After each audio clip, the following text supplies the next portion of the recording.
ध्यान से सुनो, ऐसी दास्तान जो आपके दिल को चीर देगी। यह कहानी है एक ऐसे बाप की जिसने अपनी बेटी की इज्जत को तार तार किया और फिर कुदरत ने उसका ऐसा अंजाम लिखा कि सुनकर रूह कांप जाए। पुराने जमाने की इस कहानी में छिपा है एक गहरा सबक जो हर इंसान को झकझोर देगा। क्या आप तैयार हैं इस दिल दहला देने वाली सैर के लिए?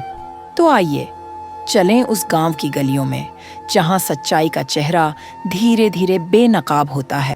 पुराने जमाने की बात है, एक छोटे से गांव में जहां मिट्टी की दीवारें और खेतों की हरियाली हर तरफ बिखरी थी। यहीं रहती थी 19 साल की नूरजहां, एक ऐसी लड़की जिसकी आंखों में कभी सपनों की चमक थी, मगर अब सिर्फ खौफ और अंधेरा। उसका बाप गुलजार गांव का एक मुअज्जज आदमी, सफेद दाढ़ी और सादा लिबास में हर किसी का भरोसा जीत लेता था। गांव वाले कहते, गुलजार सा बाप नसीब वालों को मिलता है।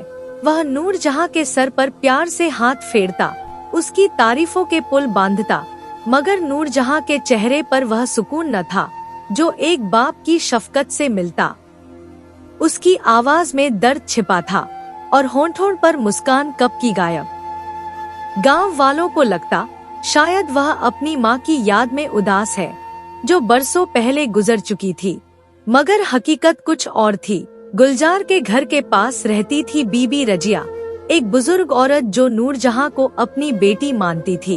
वह अक्सर नूरजहां को अपने घर बुलाती, उसे रोटी खिलाती और दिल की बातें सुनती। एक दिन जब नूरजहां बीबी रजिया के घर आई, उसने अपनी चादर उतारी और खाना खाने बैठी। रजिया की नजर अचानक नूरजहां के बाजुओं पर पड़ी, जहां गहरे नीले निशान थे, जैसे किसी ने उसे जोर से दबाया हो। बेटी, ये निशान कैसे पड़े? रजिया ने नरमी से पूछा। नूरजहां ने फौरन आस्तीन नीचे खींची और कांपती आवाज में बोली, मैं गिर गई थी बीबी। उसकी नजरें जमीन पर जमी थी। रजिया की तजुर्बेकार आंखों से यह झूठ न छिपा। उसने नूरजहां के चेहरे को गौर से देखा, आंखों में खौफ, होंठों पर दबी चीख और चेहरे पर जर्दी। रजिया ने प्यार से उसका सर सहलाया और बोली, बेटी, मुझसे कुछ न छिपाओ, मैं तेरी माँ जैसी हूँ। नूरजहां की आंखों में आंसू छलक आए, मगर उसने सर झुकाकर कहा, नहीं बीबी, कुछ नहीं हुआ। रजिया के दिल में शक का बीज पड़ गया। यह लड़की कुछ छिपा रही है, उसने सोचा। उसने उसी दिन से गुलजार के घर पर नजर रखनी शुरू कर दी।